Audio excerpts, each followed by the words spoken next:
Today we're going to look at similar themes in two long-running franchises, good versus evil as depicted by Captain James T. Kirk and Kal-El of Krypton. I have here an unusual opportunity to appraise the human mind, or to examine, in Earth terms, the roles of good and evil in a man. I can give as good as I get. May I? All right. Come on, come on, come on, come on, come on!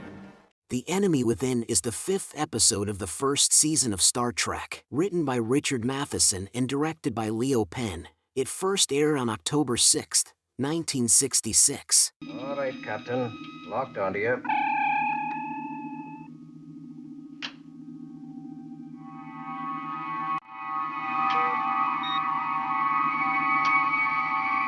In the episode, while beaming up from planet Alpha 177, a transporter malfunction causes Captain Kirk to be split into two people. Give your hand. I can't get through there. Nothing serious. Don't leave the transporter room unattended. We'll be right back. One good, but indecisive and ineffectual. The other evil, impulsive and irrational. The same thing happens to Superman in Superman 3, with Richard Pryor as Gus Gorman. This is a small token of our appreciation to show to you for saving us from a chemical plant disaster.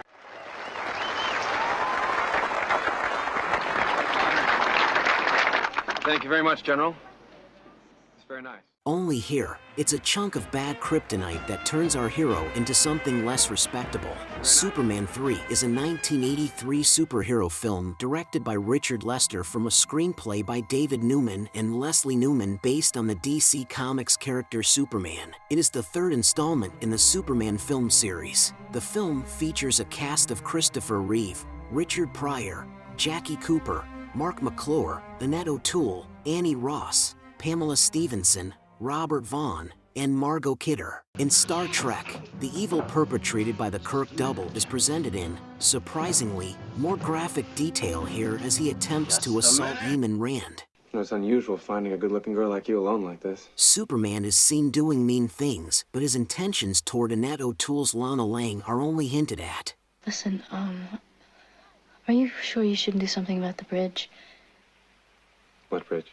In this scene, Superman is contacted to help save people from a truck that is in danger of falling off a bridge. He's somewhat in control of the affects of the bad kryptonite, but not for long. He flies to the rescue, but is too late. Fortunately, none dies, but a lot of equipment is damaged. As the effects of the kryptonite grow, we see Superman becoming more and more evil. I remember reading David Gerald's review of Superman 3 in an issue of Starlog magazine. He compared this movie to the episode The Enemy Within and felt the Star Trek episode dealt with the theme much better because the good Kirk doesn't resort to violence. In the Superman movie, the scene is resolved showing the good side of Kal-El, represented by Clark Kent, choking the villainous half. The Star Trek episode is notable for introducing the Vulcan nerve pinch and the beginning of the Spock-McCoy contrasts. I want to live.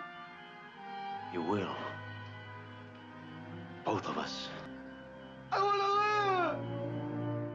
The episode's writer, Richard Matheson, was inspired by Dr. Jekyll and Mr. Hyde. We see here indications that it is his negative side which makes him strong.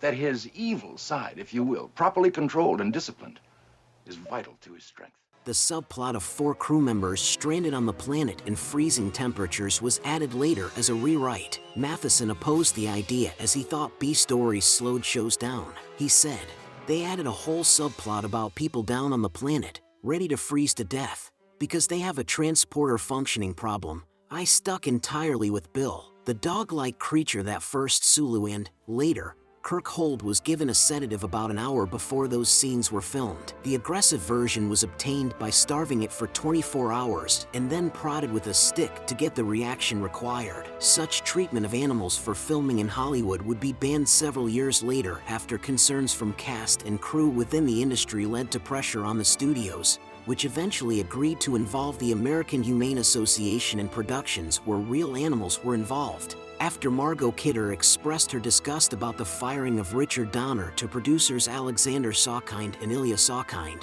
her role was cut to 12 lines and less than 5 minutes of screen time. In the film's 2006 DVD commentary, Ilya Saukind says there was little need for Lois Lane in this movie because her relationship with Superman ended at the end of Superman 2. Christopher Reeve threatened not to return for this film, to protest Richard Donner's firing and because he hated the script. With the film already in pre-production, the producers scrambled to find an actor to play Superman. John Travolta was approached, but declined. Jeff Bridges and Kurt Russell were also considered, but they weren't interested. A few days before filming was set to begin, the Saukinds settled on Tony Danza as Clark Kent Superman. Richard Lester was mortified with the casting of Danza and pleaded for Reeve to return. Reeve eventually agreed if he was allowed to change the script. The producers agreed. That's one popular rumor. Another is once Reeve found out Danza was lined up to replace him, he quickly got intimidated,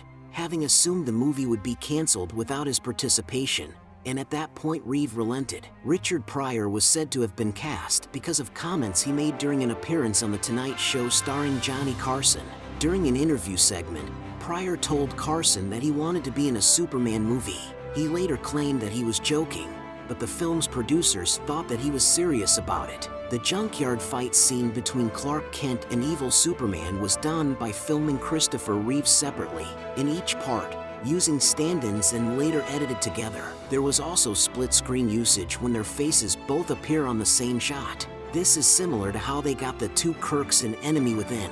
Richard Lester wasn't overly enamored about returning to the franchise as he wasn't a fan of superhero comic books. He was, however, a fan of Richard Pryor, and the comedian's presence in the cast made him decide to do the film.